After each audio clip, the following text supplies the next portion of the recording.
Hey everybody, Jeff Tidwell here with another one of my tweet videos for you today. It is Saturday, April 25th, 2020, and we're going to be diving into some tweets from the past, going all the way back to July 2019. Of course, as always, I can be found on Twitter at RealJeffTidwell. I'm also on Minds, Gab, Parler, Telegram, and Instagram. If you're not watching this video on YouTube, you're watching it on BitChute. Thank you very much for watching. If you enjoy the content, please do hit like and subscribe. Tap the little bell below for notifications. And please do leave me a comment below with your thoughts and observations. And of course, if you find my cadence on the slow side, you can hit the 2x speed button and get all of the information in half of the time. Time is the currency, of course, and that is double bang for your buck. So thank you for watching, welcome, and I hope you enjoy. So without further ado, let's get into this week's Twitter story. So earlier in the week, I solicited Twitter for topics and, of course, Twitter stories, and I have one of those here with me today. Somebody did reach out and slid into my DMs, and her name is Jess. Jess, thank you for reaching out, and so we're going to dive into your Twitter story. So Jess starts our conversation by saying, "Fag." I respond with "faggot." She then says, "bitch." I say, "bastard." Jess says, "whore." I say, "cunt." She then says, "simp." I say, "dickless." She says, "faggot." I say, "fag." Jess responds, "pussy ass bitch." I say, "ooh." She then says, "LOL," and I gave that a fire emoji. I then say, "new phone, who bish?" And she says, "nobody." I respond, "aw." So thank you very much, Jess, for reaching out and providing us with this week's Twitter story. We really do appreciate that, and we hope to see you out there soon. So without further ado, let's get into this week's tweets. Going back in time to July 2019. And I have our first tweet here for perusal, and it's called Idiocracy Indicator. Idiocracy Indicator. Postmodernism can lead to post-truth. And then I give a list here. Judging individuals by immutable characteristics, not merits or flaws. Assigning guilt by associations, not evidence and reason. Ignoring science to protect emotions, and rejecting order for chaos. I then continue, post-truth can lead to reverse meritocracy, which is also known as idiocracy. So we have the idiocracy indicator. Postmodernism leading to post-truth. So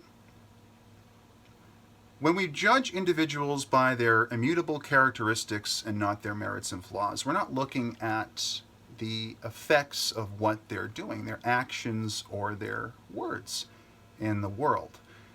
We're looking at things that they can't change, not things they can change or manipulate, but things that they simply can't change.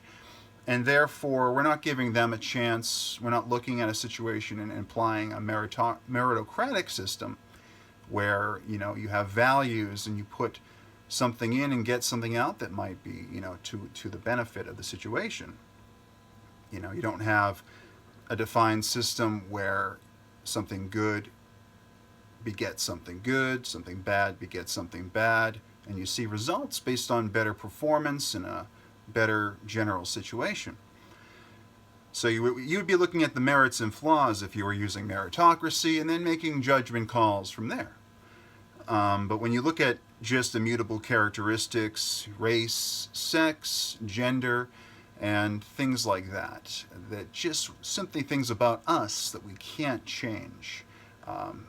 Might be something like a physical characteristic as well, like our height or our weight. Now, we can certainly change our weight. We can get on Weight Watchers and certainly do things there, change things there. So that's really more of a mutable characteristic. But then we also have the fact that some of our bodies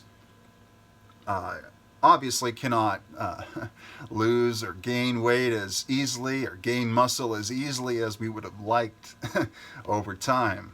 So it's kind of a little bit in between there. Assigning guilt by association, not evidence or reason. So we're trying to we're indicating where you can possibly slip into idiocracy here. Where if we assign guilt by association and not look at evidence or reason, we are not operating on a purely meritocratic plane. We're saying, well, you happen to associate with this person or this group, and therefore I'm not looking at this situation by what you actually did, but I'm looking at it by, you know, who you happen to know.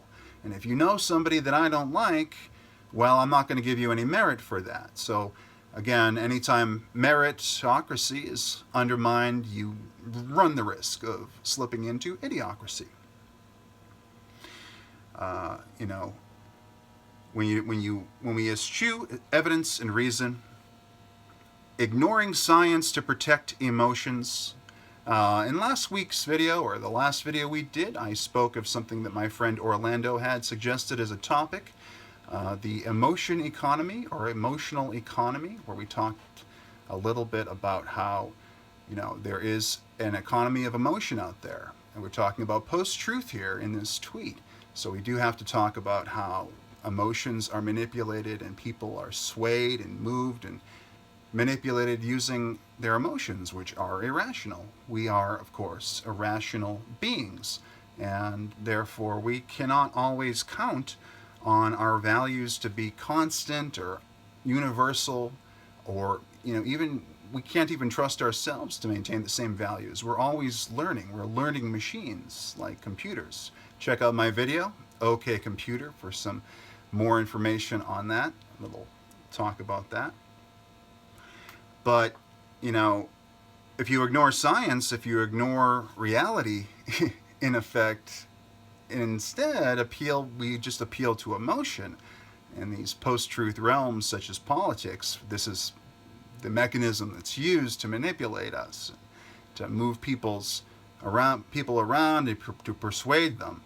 And of course, Scott Adams has his book Win Bigly, Persuasion in a World Where the Facts Don't Matter. And so in an idiocracy, the facts don't matter. It's just like the film by Mike Judge from about 10 or 15 years ago. I'm sure many of my viewers have seen Idiocracy, in which, you know, we kind of succumbed to consumerism and always feeling good, and, you know, we turned the world into a cesspit, a cesspool, because we weren't able to follow science. We let our emotions and our, you know, creature comforts take us over, to the point where in the film, the President of the United States, I believe, I forget the actor's name, but he actually is a pro wrestler in the film, and he, you know, they elected a wrestler. Nowadays, when we have President Trump, We see that it's possible for an entertainer. We had Ronald Reagan as well. But it's possible for an entertainer or somebody that's, really popular and known for something. Of course, Trump is known in the business world and has many different avenues that he worked his business. But people talk about how he's the reality TV president. And of course, reality TV preys on our emotions, as do most of our entertainment items. So, some people like to bring a comparison there that we have followed the path of the film. It's been prescient, but your mileage may vary on that. And of course, ignoring science to protect emotions, rejecting order for chaos. Of course, that one's a pretty basic. That's a pretty basic statement. We just rejected order, and now we have chaos. And of course, there is some order in chaos, and there's chaos theory. Certainly, leave a comment below with your thoughts on chaos theory. But it's more of an indication of an idiocracy than a meritocracy. When you're rejecting order for chaos, you're rejecting things that have actual tangible value, and looking at riding our emotions, riding our impulses as imperfect, irrational human beings. If we do that, then of course we're not going to be in a position for peak merit. And so post-truth, postmodernism, reverse meritocracy, when we start to judge people based on which groups they're in versus looking at the individuals and how they're interacting with their environment, what their merits and flaws are, we're going to start down that road when we're not looking at what's actually happening, but we're just looking at a sort of a macro, a higher level, a meta of how that person, the system, where they fit within a system, and how they've been labeled to fit within that system. And it's of course all arbitrary. I say when you mix postmodernism and absolutism, where postmodernism meets absolutism is clown world, and it tends to be that case where post-truth takes over. Now, I think post-truth is something that we should study. I think that's something that we should become acquainted with, aware of, and we should accept and harness, because it is part of our increasingly complex awareness in the world. It's in becoming, with the media being so important. And by the media, I mean I'm talking all media, not just the nightly news or any specific website or the Wall Street Journal, anything. I'm talking about just all media. We have social media. We have everything we get through our eye sockets, from our screens, from the newspaper, from magazines, television. But we get so much information, and our emotions, we live, especially Americans, live in a consumerist world. So our emotions are being manipulated all the time for commercial reasons. And so, the more we take away the things that are listed here, the more we stop trying to, judge people by things that are just, an estimation or a label versus what they actually do, what they're actually saying, what they're actually accomplishing. That's one step removed when we start labeling people arbitrarily. That's a step removed from reality. And the further you get from reality, the harder it is for, order to come in and to chaos to go out. So guilt by association it's always been a dicey prospect. Ignoring science, I mean, it's almost an idiotic tweet in some ways, because some of this stuff is pretty obvious. But, I like to put positive and substantive statements and things out there just to make people aware, in general, just to add to the fabric, to the mosaic of the internet, of the media, that we're seeing, the stuff we're seeing. I want these messages to be out there. So we do talk about that a bit on Twitter and on this channel. So post-truth can lead to reverse meritocracy, which is idiocracy. And yeah, in my advocacy, I try to, I do want us to have a complete and rational as our world can get. I'd like to have a rational world. So I make tweets like this. Onward and upward.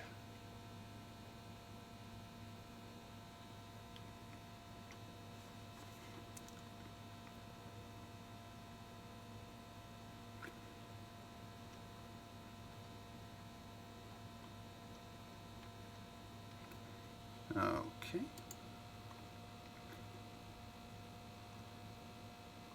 So speaking of guilt by association, or putting people into groups based on characteristics, mutable and immutable, here's another named tweet. It's called Collected Souls, and it goes with another tweet called Collective Soul.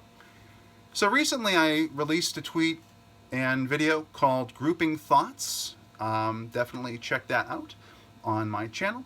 And we talked in there about groupthink and collectivism and putting people into a box, putting them into a postmodern box where they're arbitrarily defined to be certain parts of their personality, or certain parts of their immutable characteristics. Oh, they're male, therefore, they're female, therefore, they're this skin tone, they're that skin tone, they're this hobby or occupation or religion or that, and we go and move them and say, well, if this equals this, then therefore this.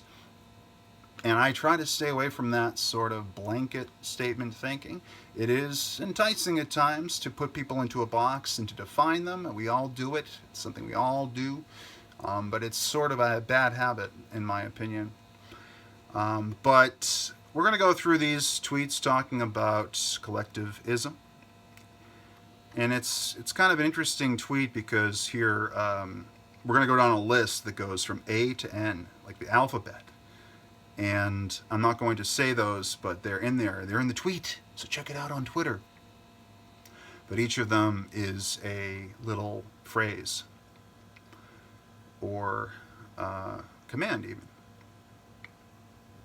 So we'll start with this one here. Collective soul. Collective soul. When your voice isn't strong enough to stand alone on individual merits, you're left with a few options. A. Conform to the collective. B. Join the cult. C.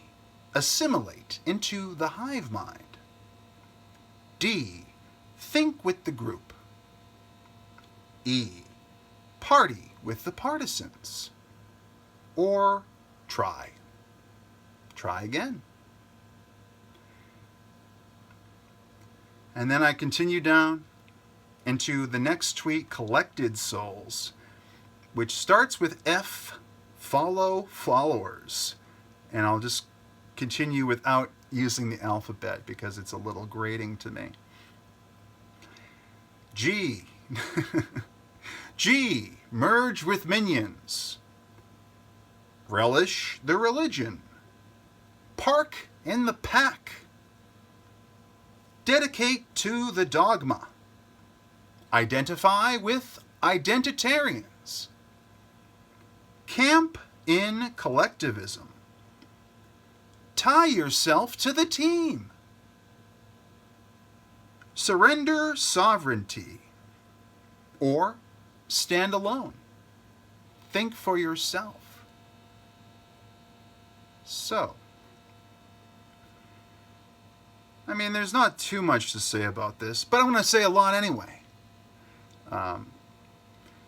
So when your voice isn't strong enough to stand alone on individual merits, you're left with a few options. So this talks about how there's this sense in the world of individualism versus collectivism.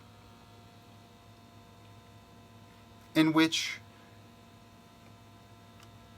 some would say that individuals, there's a bit of a privilege almost to individuals, because they're more able to stand alone. Their ideas, whoever they are, whatever they're doing, they're able to stand alone. And they wouldn't need to team up with anybody else. They wouldn't need any help, because they're so, they have the skills, they have the talent, they have the privileges, they have whatever it might be that they have that allows them to stand alone. And then you have collectives, which is like when you have a union, people come together, collective bargaining, people come in and they go ahead and they have more power in numbers, more strength in numbers. So I'm not making any judgment about people that prefer the group, prefer to follow along, or those that prefer to be more individualistic. There is no better way. It's rather subjective, and whatever floats your boat is excellent, fine. But I do think that when your voice isn't strong enough to stand alone, when you don't have the option to stand alone, you can conform to the collective. You can join the cult.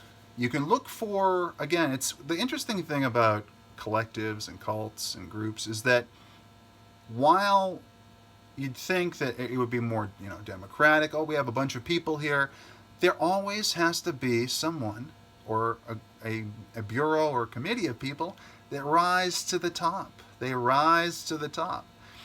There's always somebody, just like in the Star Trek, and they have the Borg Queen at the top of the collective. There's always somebody that ends up leading everybody, and they're like the cult leader. They're the hive mind, the head of the hive mind. There has to be a controller, and this is happening, of course, in all of our countries across the world too. We might have different systems. We have Congress, we have Parliament, we have all these different things. We all vote. There's these parties, in Israel. I was talking with my friend Moshe recently about Israel and how they have parties that are largely religious, and then they have more secular parties.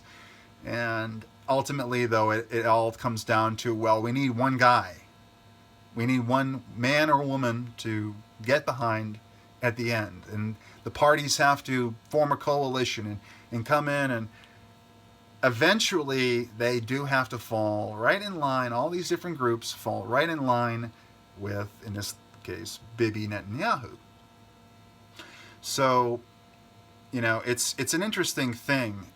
Ultimately, it does always come down again to an individual. Now, I know you might have a committee, you might have a bureau, you might have a bunch of people that decide things for the group, and that makes sense. But there's typically a chairman or a chairwoman, and it seems to be just the way it is. It just ultimately does come down to one point. You assimilate into the hive mind, think with the group, like groupthink. Like groupthink. Because this is where consensus comes in. When you think with the group, you're going with the consensus. You're sticking with, how can millions of people, how can this big group be wrong? I'm not going to think too individually. I'm going to make, of course, a lot of my own decisions. Like, I don't like to get into what they call third-person effect, which assumes that, you know what others are thinking, and you know that others don't know as much as you do, or you know what they don't know. To me, that is a fool's errand. It's what Scott Adams would call loser think. And yet, so many of us, depending on the subject, depending on who we trust, who has credentials, the nature, the context of the situation, a lot of us do tend to, on a contextual basis, we do tend to fall in sometimes with the group, think with the group. Because it's easier. That's why. It's easier. Don't have to think. Just, think about a little bit of it. But in general, just focus on other things, and for that one piece, that one subject, that one element of your life, hey, just go with the group, go with the consensus. How could they be wrong? Hey, if it goes bad, misery loves company. I'll have company. Party with the partisans. Yeah, people that take either one side or the other are partisans in any given continuum, any given situation. So you party up with the partisans, may it be Democrat or Republican. If you're a United States viewer of this channel, Jeff Tidwell's channel, you might think of it that way. I know they have the Tories in the UK and what is it, the Labour Party and all the other ones. But of course, I like to leave a message of hope. You can try again. Try again. If your voice isn't strong enough to stand on its own merits and you need a backing band, you need a consensus with other people to feel like your voice is strong enough to be out there, and if you feel that your points are strong enough, your positions are strong enough, you can always go back to the drawing board. Yeah, we can always go back to the drawing board. I have. My friends have. My family, everyone I know has learned over time that, we are stronger than we know. We are stronger inside than we really understand, we ever learn. And that, we might think that our opinions or our viewpoints are insignificant.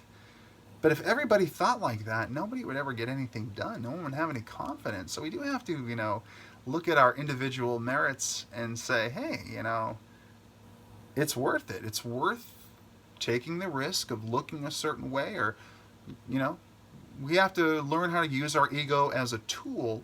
Of course, check out my video, You Are Not Your Ego, for more information on that. But we have to use our ego as a tool and say, hey, maybe some of us might not have the cognitive abilities. Some of us might not have the smarts or the education, the privileges, as some would say, to accomplish more, to overcome. But I don't like to think negatively like that. I don't like to think, with pessimism. I prefer optimism. I like to say, hey, try again.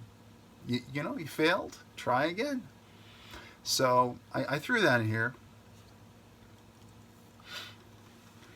And then collected souls. We're going to go through these ones as well. Followers. So yeah, if you're about to join a big group of people and you want to you're going to have to follow behind the followers. Get in line behind the followers. Following the leader, the Pied Piper. Merge with minions. Fans of the Despicable Me movies, shout out to you. Relish the religion. You want to, again now, religion. Finally, religion makes its appearance. Religion appeared. Where are my Pokeballs?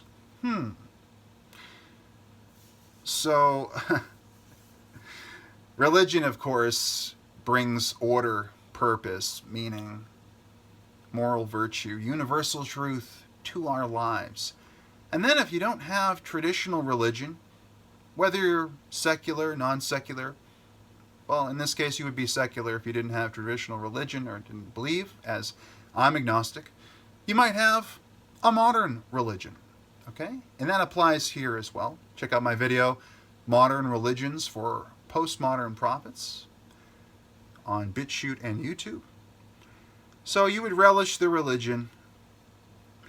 You would join in this group of people that are like-minded, and they have a dogma. They have a specific code, just like a modern religion. We have traditional religions, Christianity, Hinduism, Islam, Judaism, and so forth. I can go on and on. I want to mention a couple here. But you'd relish it. You'd relish the collective, how we all come together and we all have the same belief system. We all have the same views in many ways, not entirely, of course, but we do all believe in the same God, the same force. And yeah, it's another collection of people. We park in the pack and we dedicate to the dogma. Like I just said about religion, you dedicate to the dogma. You stick to the code, what holds your life together in many ways, holds your moral system together. That would be dedicating to the dogma. Sticking to the word that may be in the Bible, the Holy Bible, or somewhere else, maybe in the Quran, wherever it might be.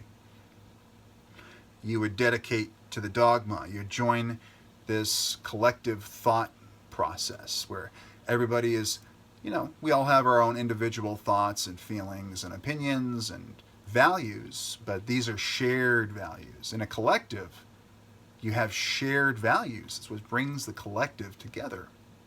May you be, a part of a religion, or if you're supporting a political figure or whoever it might be, you're part of a big group. And if you dedicate to the dogma, it's harder to be swayed away from the group, from the mindset, from the hive mind. But of course, I'm not, let's just be clear, we're about 10 minutes into this tweet here. Obviously, I don't like to appeal to third person effect, and I don't want to say that people are mindless drones. I kind of hate that a little bit, to be clear. But to be part of the collective, you do have to. It's like do as the Romans do. When in Rome, do as the Romans do. You identify with identitarians. So identitarians being people that that basically form groups based on identity, and that's what this would be. You'd have your identity, may it be something that's mutable, like a religion, or immutable, like you might have, we do in our culture, in our society, we do have situations where we put people together different. We have the boys with the boys, we have the girls with the girls, we have different groups that are put together. And again, this isn't always positive or a negative, but for any situation. But identitarianism, again, is not usually associated with positive. It's more associated with negative, because a lot of people are identitarians and they use this ideology against other people. They separate people out and then they discriminate against them. So identitarianism is generally viewed as pejorative. So it's kind of funny to say identify with identitarians. It's a little tiny bit edgy, and maybe a little bit of a poke at people that think more collectively, that kind of eschew individualism a bit.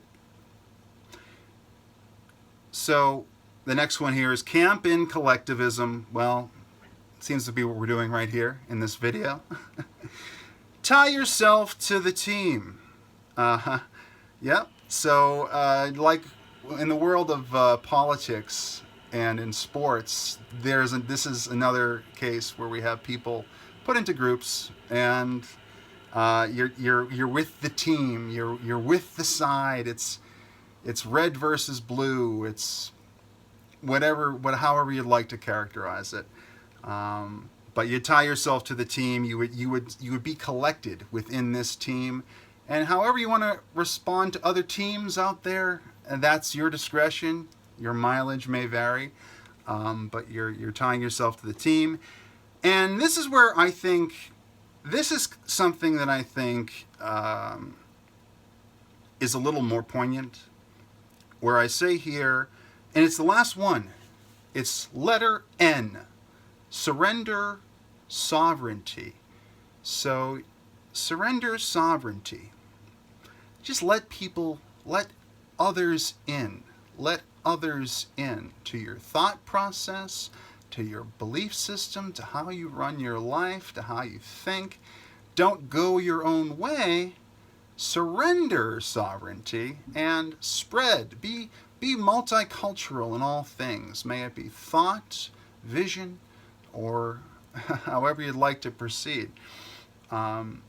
Surrendering your sovereignty, opening up in a way that, again, could be positive or negative or relatively neutral. It's not necessarily any one way or another, but you would be, of course, kind of giving up a bit of yourself, giving up a bit of your boundary, and effectively saying, I'm selfless. I'm selfless. I am now part of the greater group. I'm part of this greater thing, this bigger thing that isn't just one person, but it may be 10 people or 100 people or 1,000. So surrendering sovereignty is pretty powerful. Or you could stand alone. Think for yourself. And that is the thrust of this channel. That is the advocacy of this channel. I do advise, to think for yourself. To get into a mindset where I'm working as hard as I can to think for myself. Sometimes I feel like I'm going up against, sometimes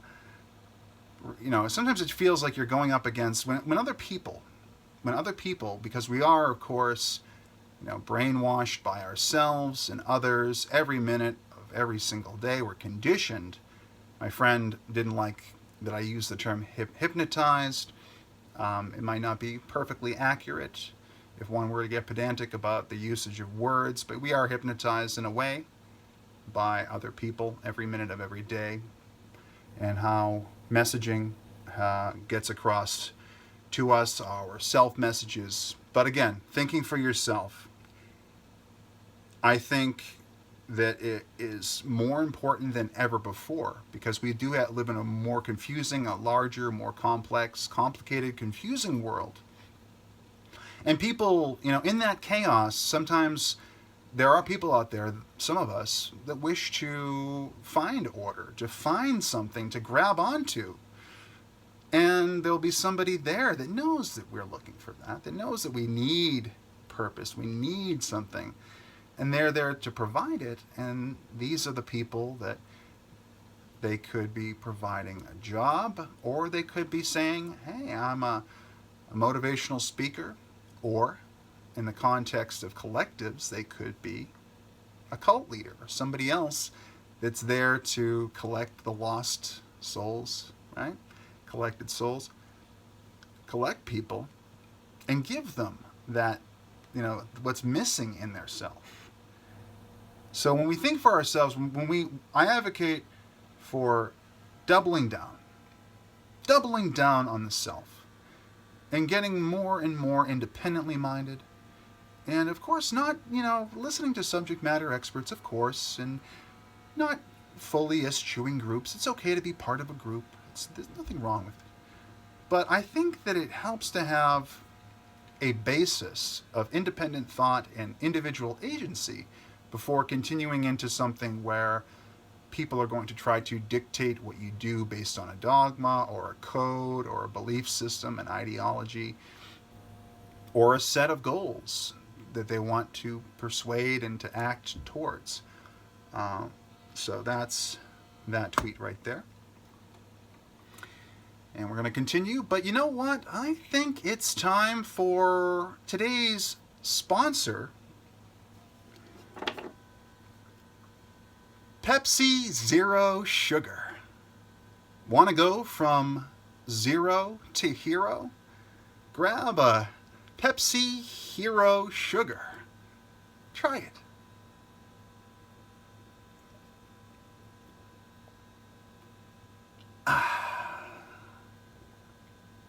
Pepsi Zero Sugar.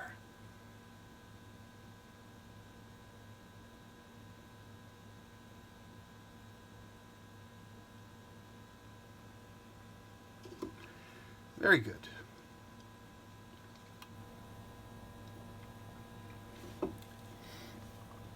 On to the next tweet.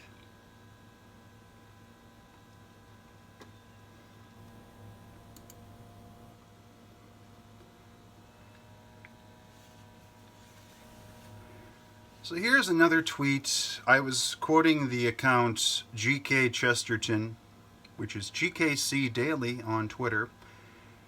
And he said, opponents of Christianity will believe anything except Christianity.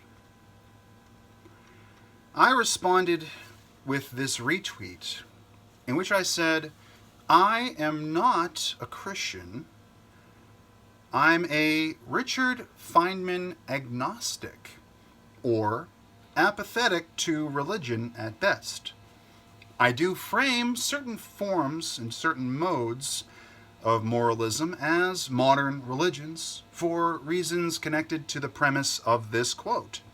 In the absence of God, we create God and impose our moral beliefs on others. So,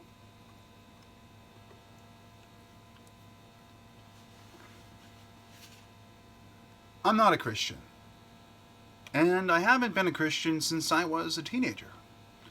But, I have to say, I was a Christian because I grew up in a Protestant household, and I was homeschooled, and I was, my mother and father were pretty serious about making sure that I understood, God and Jesus Christ, the Holy Spirit, our Lord and Savior. And I was a bit more skeptical from the outset, but I did pray and I did do things. But ultimately, we go through our lives and we change sometimes. And of course, in my 20s, I was a atheist. I would just say I'm an atheist. I know that there is no God. There is no God. And over time, you start to soften your approach a little bit. You start to soften up, maybe. And in my case, I am now a Richard Feynman agnostic. So what is a Richard Feynman agnostic? Well, Richard Feynman was a famous scientist, definitely look him up. And he was very skeptical, and he was an outside-the-box thinker. And he said, I don't believe in God, but there's a more polite way of saying that. And I just like to say, to be polite, I'm agnostic. But I really kind of don't believe. Because, belief is a personal choice. It's a personal thing. In my case, I feel the same way. I'm agnostic. I don't generally act like there is a God figure, like a higher power. But the reason I brought this tweet up is because I think, the older I get, the more I respect Christianity, the more I respect religion. Now, again, organized religion, when you get a bunch of people, again, when we talked about collected souls and collective soul, you get a bunch of people together, and it depends on what they're doing, but, the more you think like a group, the more we pull back on our individualism, our individual agency.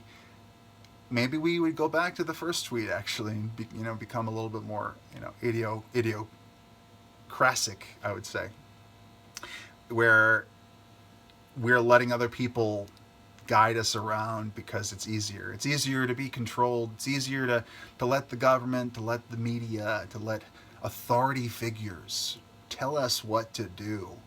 And just go with the experts on everything. Don't question it. In fact, if you question it, you might, get your video removed from YouTube, which I might today. We'll see with some of the things I said earlier. But I don't disrespect Christianity the way that I did when I was a little younger. I went through a rebellious period, like most people. And I was not quite a militant atheist. I know a lot of you out there are, militant atheists, where you're like, you take a lot of joy in there not being a God in your purview. I wasn't quite there, but I definitely joked about it, and I think it was kind of cool. It was different from what I had grown up with. I was rebelling against my parents. I was rebelling against everything I'd come to know growing up. But ultimately, agnostic. A friend of mine on Twitter actually said, I haven't seen many agnostics on here, and I said, oh, that's interesting, because most people just put themselves in that box of atheists. They're like, I'm not going to lie about it. I'm not going to try to sugarcoat it or be a Richard Feynman agnostic and be polite. I'm just going to tell you, I feel there is no God. Well, that's cool. That's cool. In my case, I just kind of feel like I don't know. The older you get, the more you're like, I really don't know. The older you get, the more you don't know. Right? Because you see so much stuff, you're just like, wow. The world is bigger than I ever thought. In some ways smaller, but in other ways much bigger. There are more people, there are more perspectives, there's more stuff to see, there's more ways to think, what things to look at, all this stuff out here. Sure, maybe there could be a God. There's no way to tell. There's no way to tell until we, our best bet is, of course, dying. Let's die and find out if there's a God. For sure. We'll find out for sure. We'll do the scientific method. So I'm a Richard Feynman agnostic, and I'm pretty apathetic to religion, but I respect it more. My friend Lego and I have talked about Jesus Christ. And in fact, I felt so much positivity when Kanye West did his album Jesus is King. I find a lot of power and positivity in religion that I didn't see when I was younger. So I think I wanted to say that. I wanted to say that because I feel that people just go, well, you're living in a dream world. You think that there's an invisible, like I love George Carlin as much as anybody, but he said, there's an invisible man in the sky who watches everything you do every minute of every day. And it's obviously it's hard to believe that there's a greater power, a supreme being, or some kind of force. But some of the most intelligent people in the world are religious, and it's not just about one thing or another. It's just not just about mitigating the fears surrounding death by rationalizing that you're going to live forever in some form, which is in a way also a curse. But religion has so much. There's so many upsides to it that I think that people that think that we're above it, we're too smart for this. This is not scientific enough. It's too belief based. It's too emotionally based. So if somebody is thinking emotionally and thinking with belief instead of thinking with science, they might fall into an idiocracy. I understand all those concerns. So I do frame certain modes of moralism as modern religions for reasons connected to the premise of this quote. The opponents of Christianity will believe anything except Christianity. And then I say, in the absence of God, we create God. We create him or her and impose our moral beliefs on others.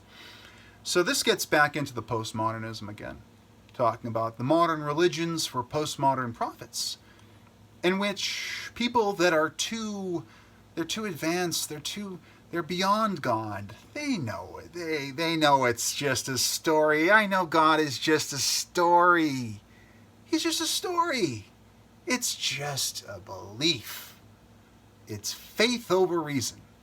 And so I say modern religions are when you place faith over reason. But you do it in a secular manner. In many ways, I call it devoutly secular.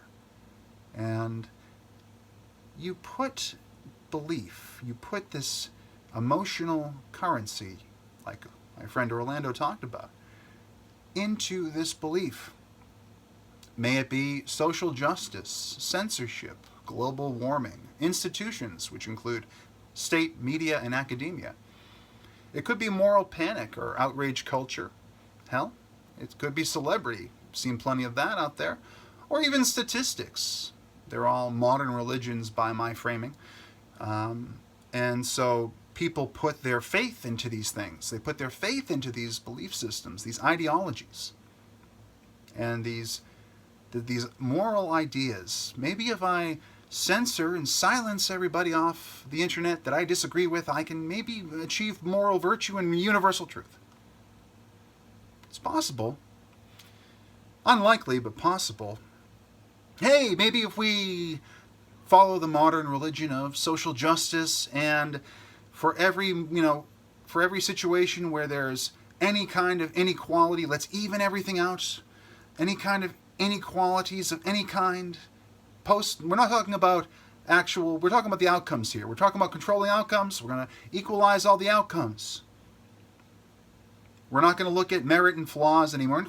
No, we are past that. We are into the meta. We are into the postmodern. We have put people into groups, and now we're going to move them around according to, well, our belief system. We do think that these people are oppressed.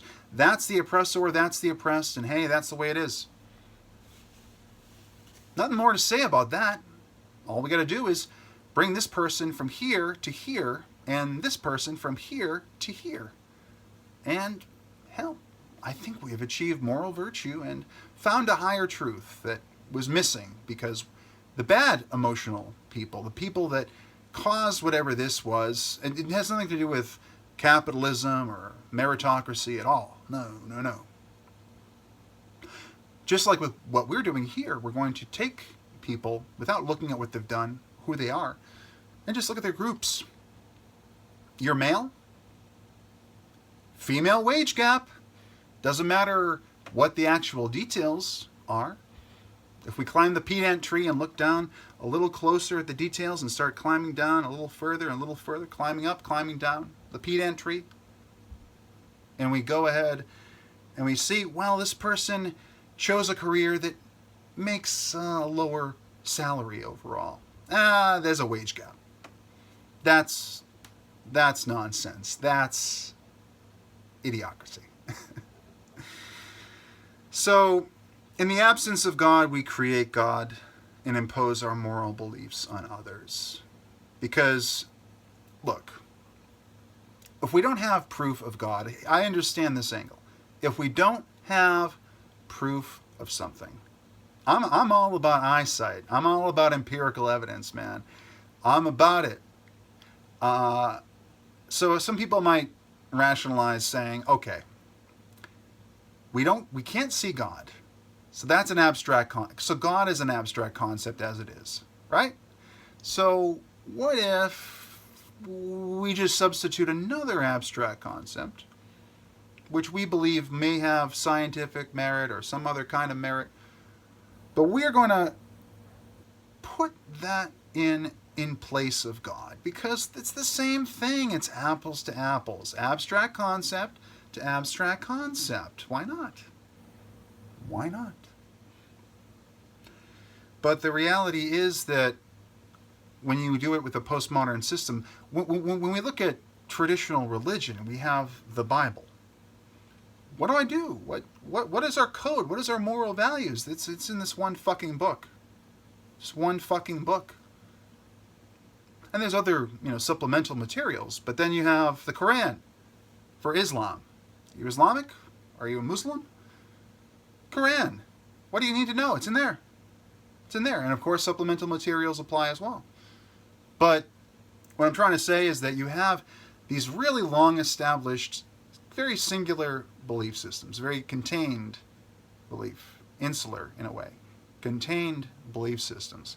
And then you have things that are, moving parts, lots of moving parts, postmodernism, where we're going to redefine, everything is a construct, we're going to redefine everything, we're going to redefine, we have labeled this group this, but now we're going to relabel them. It breaks down the fabric of reality a little bit. It breaks down, I don't like word thinking that much. I don't like it when people say, well, the words matter, words kill, words are violence, the word you choose matters. It does matter. Of course, the word you choose matters. The words we use matter, because otherwise nothing would be ever to be defined. Nothing would ever have a label. Our pattern recognition would not know what to latch on to, what's good, what's bad. You don't want to ever pick up the wrong treatment for COVID-19, right? Maybe if you took, say, Clorox or Lysol, that might be the wrong label. You might want to find another treatment. All right, or drink bleach. Drink bleach. That was the the Trump derangement syndrome headline of the day yesterday. So, drink bleach. The president said to drink bleach. So, yeah, I just wanted to do a tweet where I talked about how, I see the issue. Like, again, I'm not saying that Christianity or Islam or Hinduism or Buddhism or any of these different religions are perfect in their own. It's all, your mileage may vary. It's all very subjective and contextual. There's parts of these religions that I don't like. I'm pro-choice. I don't like some of these things. I'm pro-LGBTQAI+, so I don't like some of these things. And that's my opinion. But I do like to make it pretty clear that having moving goalposts as a religion, we're talking again about order and chaos, and that's a place where you can find a lot of chaos for sure. Moving on to the next tweet for today.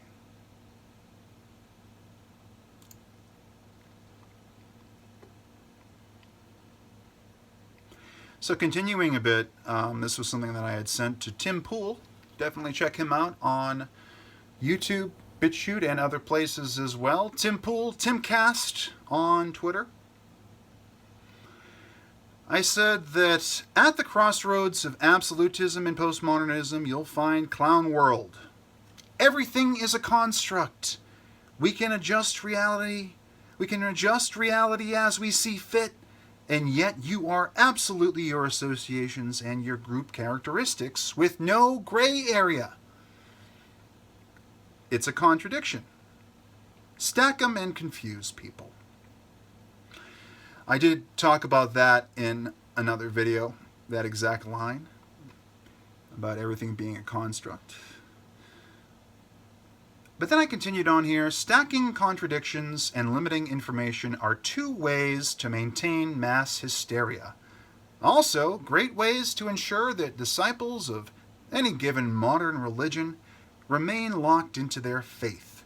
Censor whatever contradicts the narrative. Create negative associations and penalties for leaving. Just like a cult. So contradictions don't actually exist. I talk about this in a tweet that I did called Child World. We have Clown World, then we have my tweet, Child World. And I said that contradictions don't exist, truly exist, when you get down to it. They exist in a sense, because when somebody's talking and they contradict themselves, well, that's a contradiction. But again, sometimes somebody's talking and they didn't contradict themselves, but because of something called missing information, they are perceived as contradicting themselves. So stacking contradictions. So when you add so many confusing and conflicting things and stack them up, it tends to really muddy the waters of understanding of any given issue. People are trying to understand, and you're just adding up all this stuff that doesn't make sense to the point where the brain, the average brain, it just starts to shut down. Because you're going, I don't know which way is up, I don't know which way is down.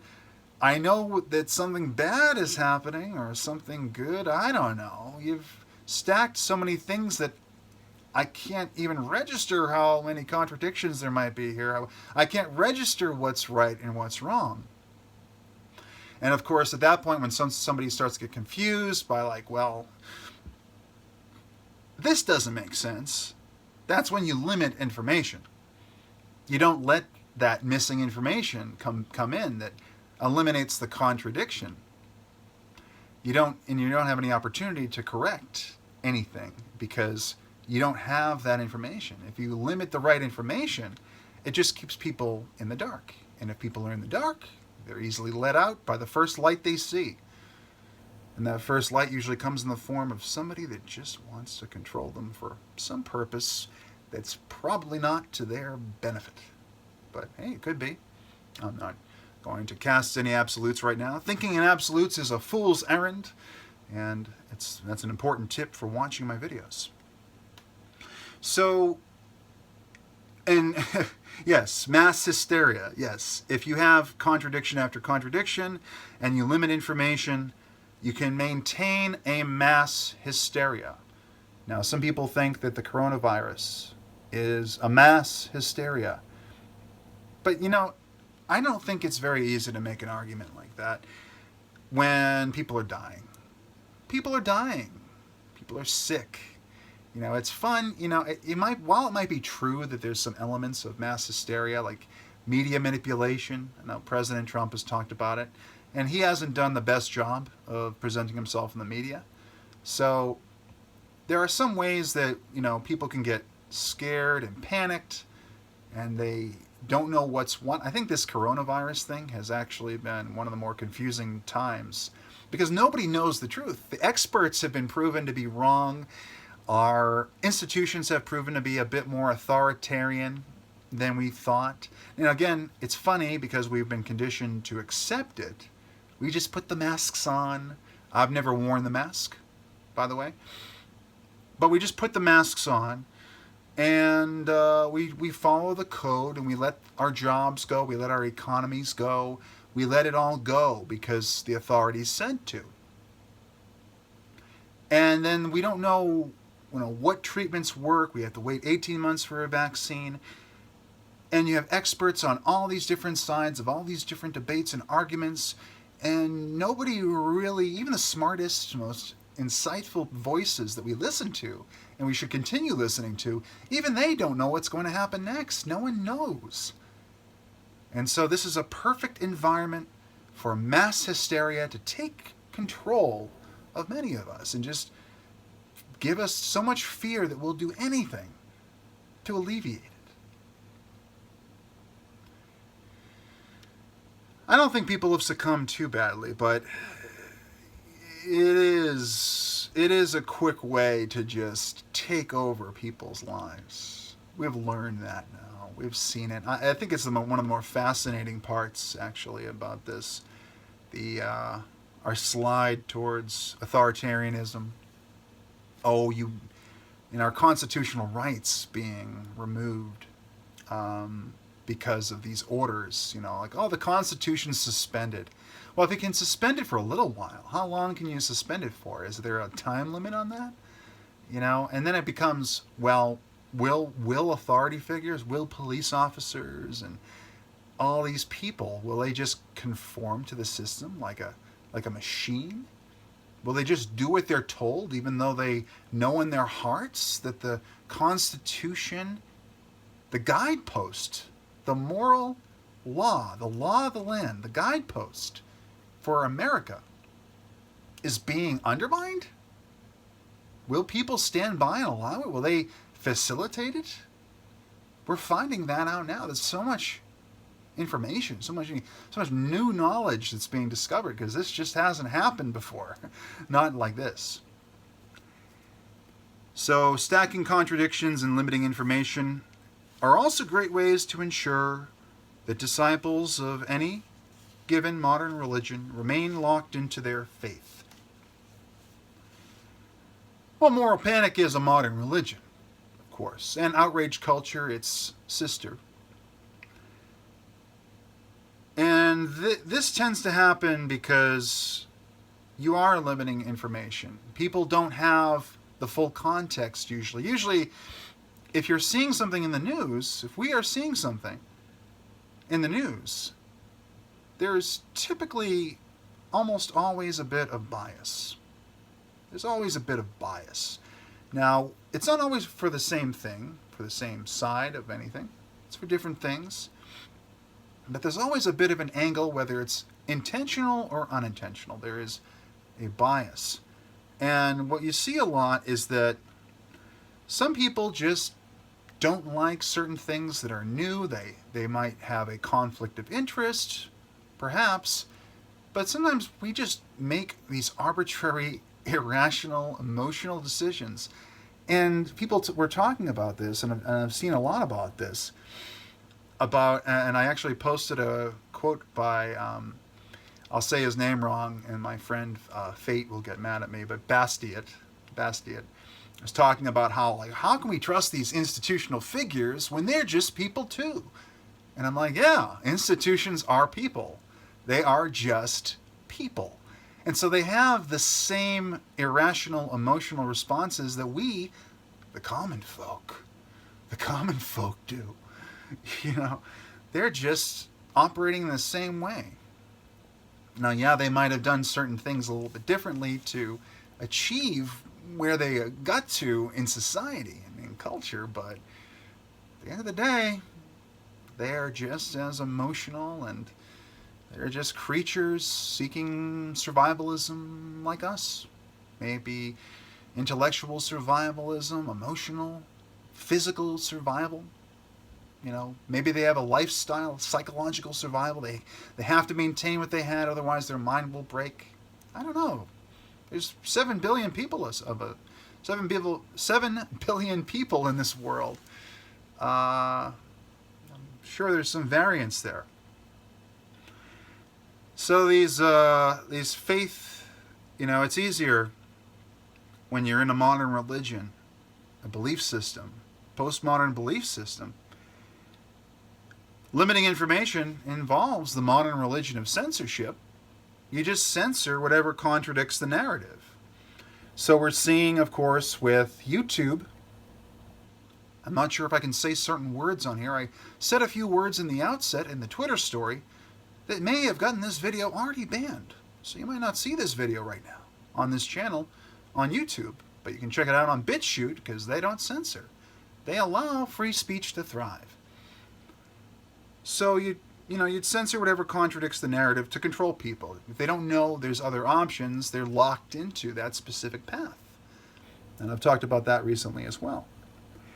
And then they create the negative associations. So you can't associate with this person, group, idea, thing, whatever it might be. You can't associate with it because it's a negative association. We only accept the positive associations, not the negative ones. And you may have a penalty for leaving. We might smear you. We might do a whole lot of things. We might make you lose your job. We might attack your family in some way. We might send them hate mail or talk about things on social media. We might create stories that you have to later, fight in court. Defamation, libel, and slander. In the internet era, oh, they have changed nature, boy. They have changed nature. Because it's really, with the world of social media, like, how can you even, I have a new video out, Peace and Truth, Free Speech is a Human Right, and I talk about this. It's, of course, arbitrary and subjective and so forth, what should be libel, slander, defamation, but it's become hard to litigate this stuff because people are constantly saying, like, they're coming up with random awful things about each other online, and how do you control for that? How do you control that? I don't know. So I figured I'd touch on that as we were talking about the postmodernism and the way we are convinced of a reality that may or may not be. So 2 more tweets for you today.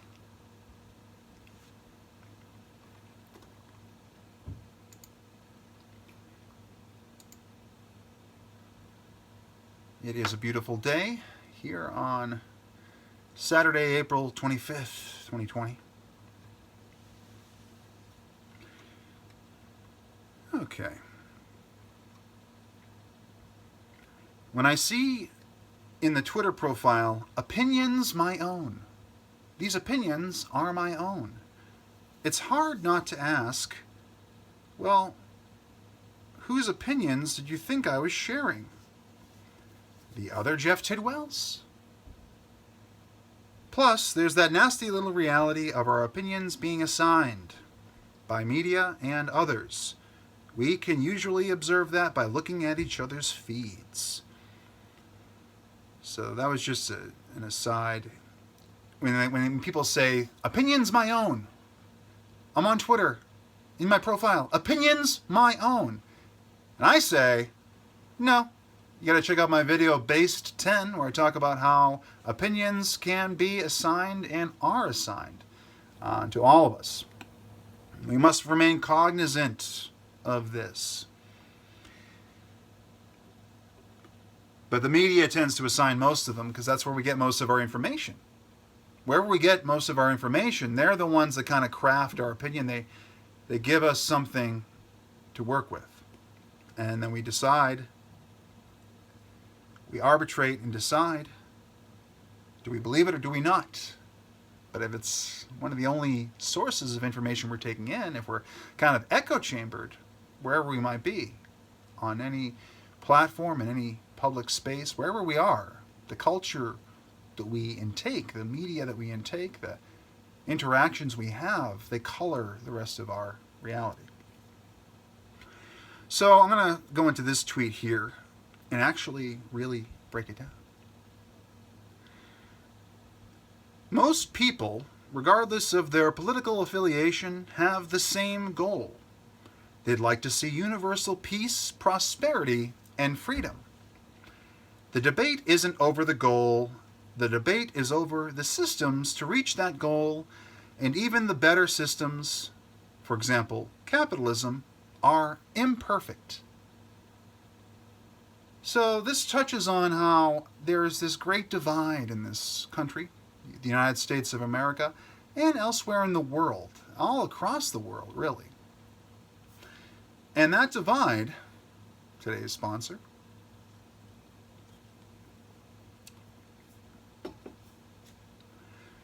is partisan politics, or the sort of false left-right dichotomy, in which some people go, well, I'm on the left. Therefore, I follow this belief system. I have to stick with my values. There's no gray area here. I'm on the left. Or someone going, I'm on the right. Those leftists over there are wacky. They're crazy. And I have my belief system. I have my values. I have my moral code. I have my beliefs, the systems that I subscribe to. And these individuals over here on the left, they have their systems that they subscribe to. We tend to see a bit more of, if you're looking at, we have a mixed model in the United States, but we have a little more socialism on the left, which is quickly changing, because on the right, we're starting to see these stimulus packages, the corona, talking about private industry starting to work with the government, contractors, you have lobbyists. Socialism is everywhere. It's not on just the left or just the right, or it's everywhere. It's in between. It's not, that's not the question, but those are too common. This is a common framing, of course, talking about capitalism versus socialism. There's a lot of overlap. So, most people, regardless of their political affiliation, have the same goal. They'd like to see universal peace, prosperity, and freedom. So it's not like people on one side of politics or another, or looking at the other parties, the other sides. I consider myself to be independent, but there's people that have all these different kinds of beliefs they label this way. Oh, I'm an anarchist, I'm a minarchist, I'm a libertarian, I'm a liberal, I'm a progressive, I'm a conservative.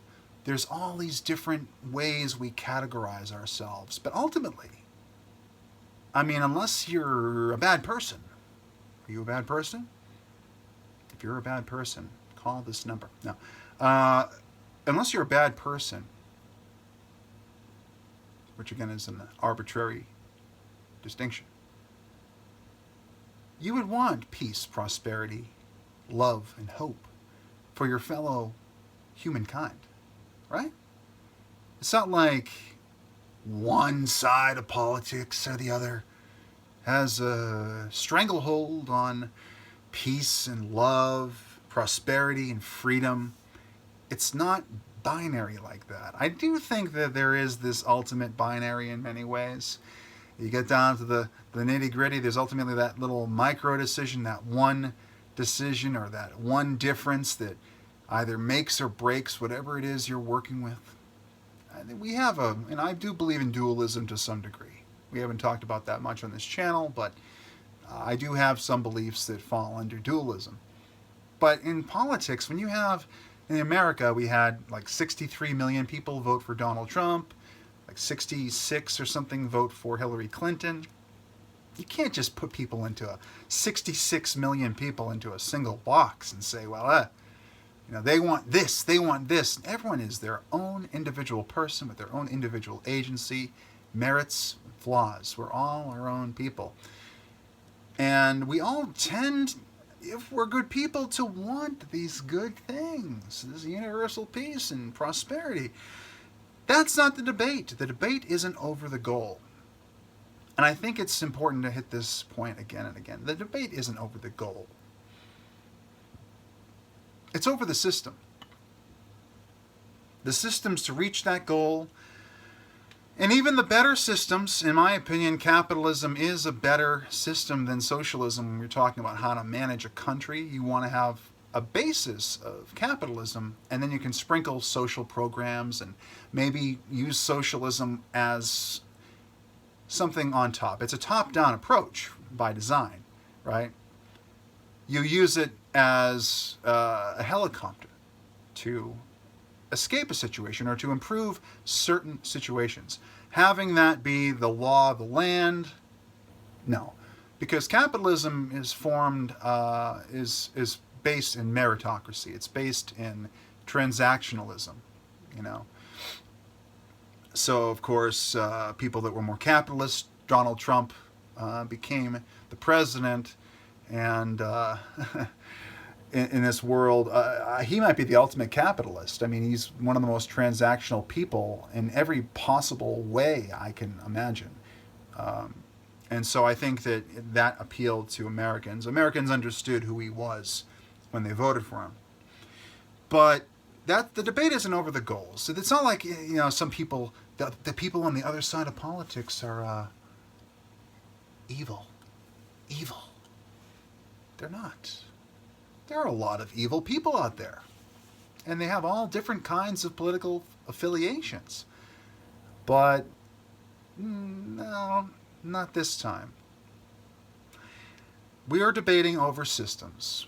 We're debating over policy. We're debating over how the right way, as Pete Buttigieg might say, the right way to do something. Not the Trump way, the right way. But we all have our own opinions on what the right way is, what the wrong way is. And that's really the divide. Like some people prefer more military, some people prefer less. Some people want more welfare, some people want less. Some people are more nationalistic and others are more globalistic. So they might have different beliefs. They might say, well, let all the immigrants in. It doesn't matter what our needs are here, what the needs of the citizens are. Just let the immigrants in. Doesn't matter. And others are saying, close the border completely. Close the border completely.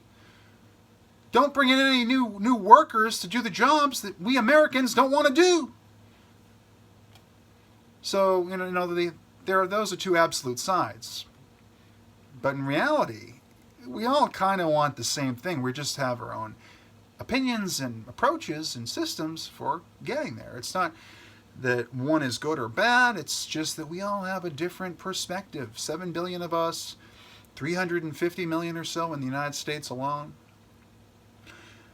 And those systems are imperfect, so I think we need to have a little bit of this, a little bit of that. We need to think outside the box so we can move forward. And all achieve together those beautiful, altruistic perhaps, noble, and virtuous goals. Peace, prosperity, and freedom. One more tweet for you today.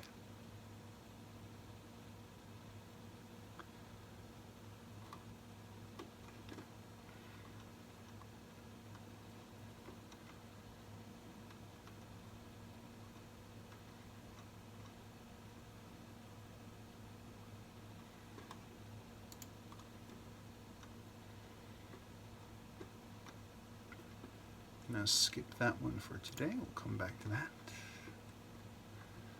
Come back to it.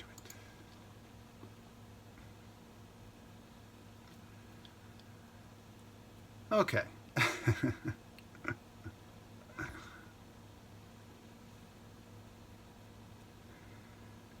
So, I spend most of my time on Twitter. As you may know, if you're viewing this channel, there's a fair likelihood you're also someone that follows me on Twitter, and you know that I love politics and philosophy. And I love rhetoric. And I consider myself, despite all the negative things we said about postmodernism in this video, I am, in many ways, a postmodernist. And it feels good. But anyway, here's a named tweet. It's called Rules for Rhetoric. We can view political rhetoric by ideology. Some prefer that frame. We can view it by immutable characteristics. Some prefer those optics. We can view it by credentials. See my degree? But often, viewing it by team or party and little else is most accurate. So, let me start by saying that I don't want to limit our perspectives on things. I don't want to advocate for people to limit their perspectives.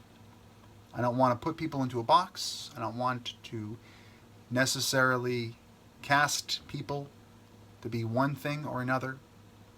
Certainly not positive or negative, but really I don't want to do that. I talk about having a big box that can be expanded and many options can be checked. So this is a generalization, and I'll start it again.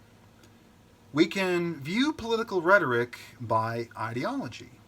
Some prefer that frame. So, like I said before, there are all kinds of political ideologies out there. There are new ones every day. There's alt-centrism. If you can define alt-centrism, please do leave a comment below with your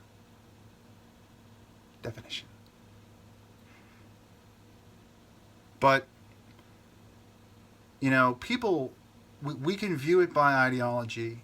It's a nice frame to say, oh, somebody's a libertarian. Therefore, they believe in the non-aggression principle, and they think in all about property rights, and some of them are statists, and some of them are not statist.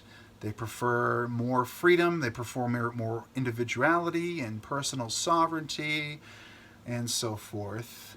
You know, and then we have people that are progressive. Oh, they're progressive. They believe in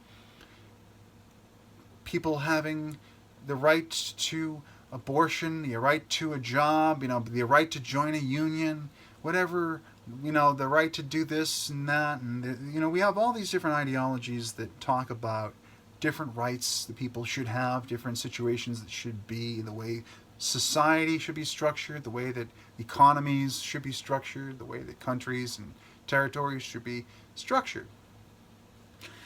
So we can talk about ideology, we can talk about these belief systems that guide everything, that are the kind of the underlying. We have neoliberalism, the underlying basis, these sort of, you know, we have these neoconservatives that seem to be running America for the past however many decades. We can look at it that way, and some do prefer that frame. Or we can view it by immutable characteristics. You know, we can actually take politics and say, well, you know, if you're black, you have to be a Democrat. Things like that. You know, take all that talk about identity politics. We talk about that quite a bit on this channel. I also talk about intersectionality and, of course, the modern religion of social justice, social Marxism, which some call cultural Marxism. But some people do view politics just by race, sex, gender, immutable characteristics, things that we can't change, and it makes some sense in some ways, because in certain groups, when we're talking about politics, moving around resources, power, money, some communities in this country, many communities, in fact, are, mostly one ethnicity or national origin or background. We have places like Chinatown, which are mostly Chinese people that have immigrated from China. We can talk politics. We can use identity politics if we want. I personally don't advocate for using identity politics. I think that it's people will say all politics are identity politics, and I say we have this thing called, for example, being American.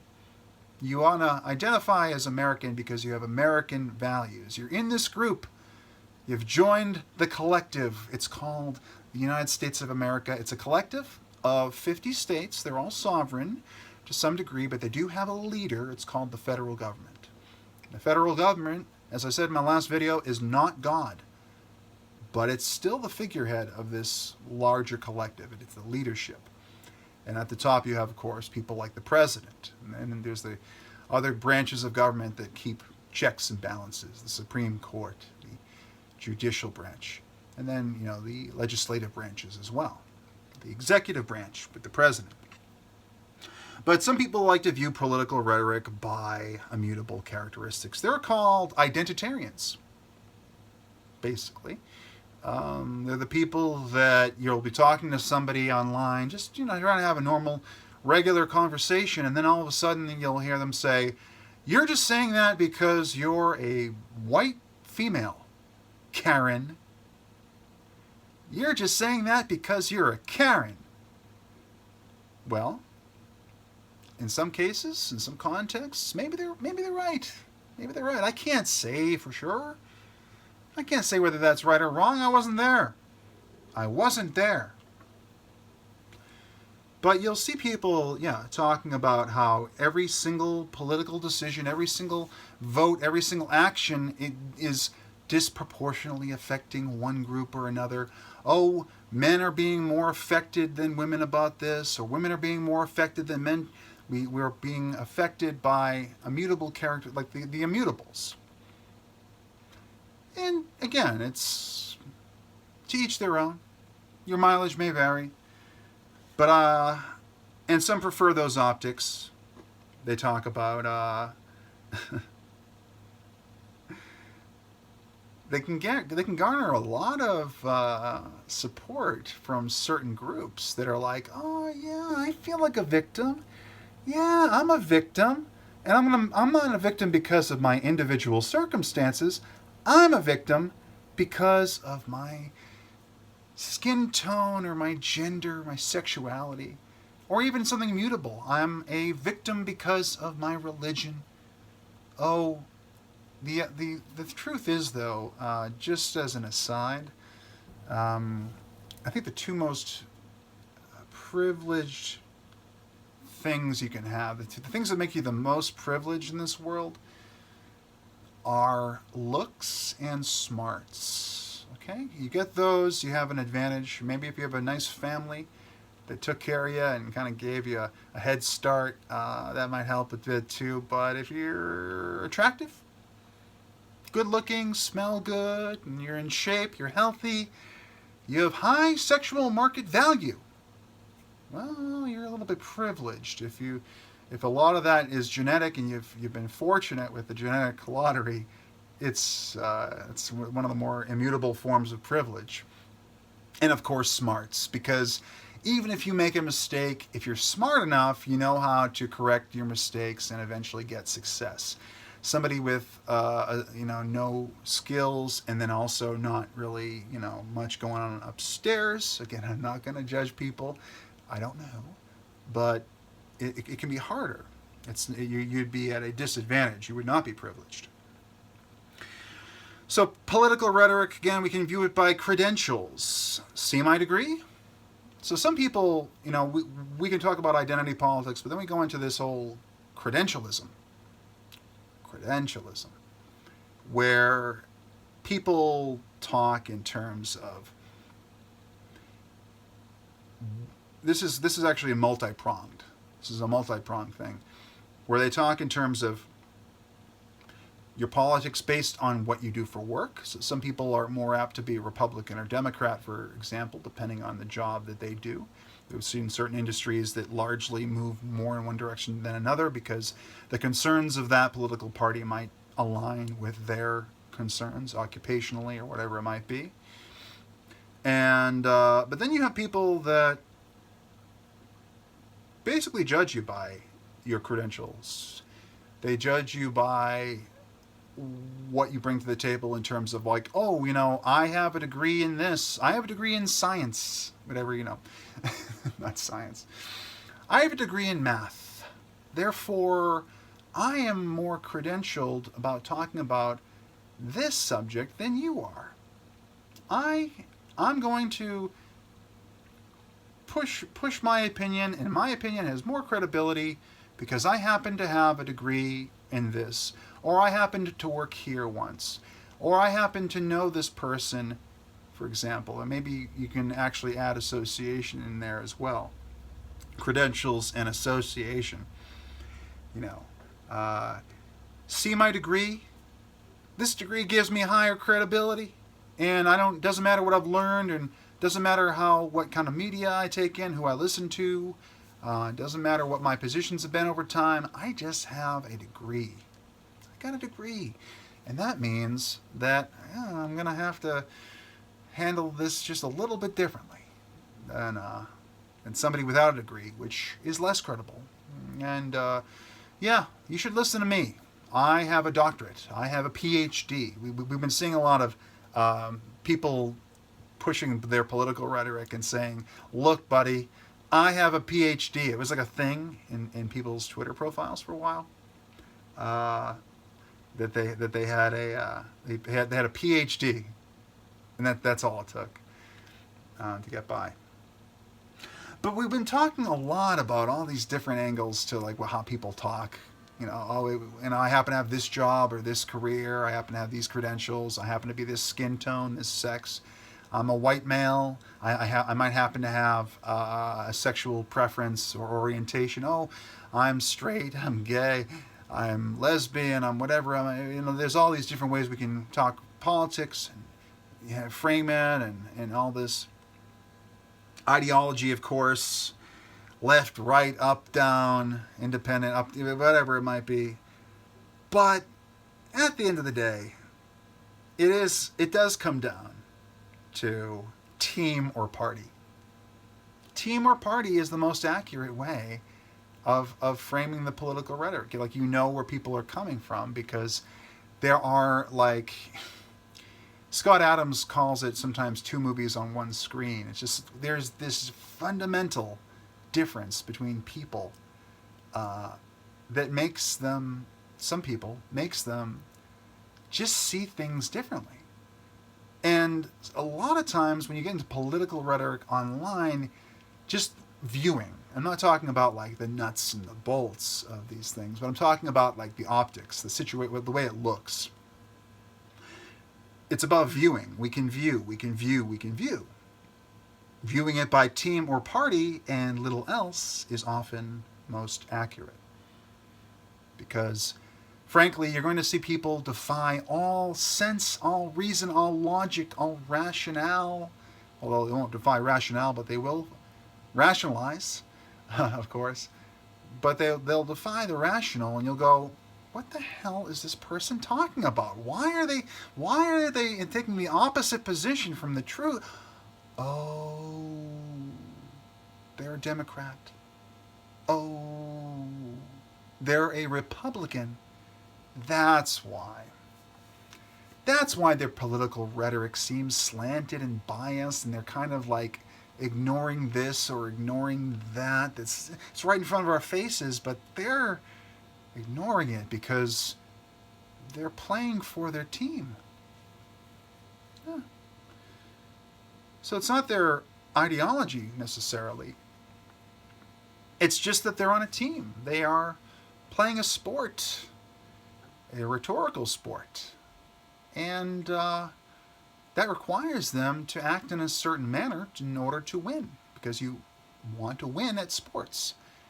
And so, hey, I guess they're not stupid, they're not crazy. They're just on a team. They're on a political side. Especially during an election year, we see this all the time. It's like it's really hard for conservatives to speak out when Trump does the wrong thing. When Trump makes a mistake, conservatives have a block in addressing that sometimes because it's a team sport. The other side, it's rules for radicals, folks. Like the Saul Alinsky book, the other side is not relenting. They're doing the same thing. They're going by their team. Their political rhetoric is based on their team. Now, again, this isn't everybody. This is certain people. This is certain millions of people. But it's not everybody. It's a generalization. But ultimately, sometimes you just look at someone's feed and you're like, huh.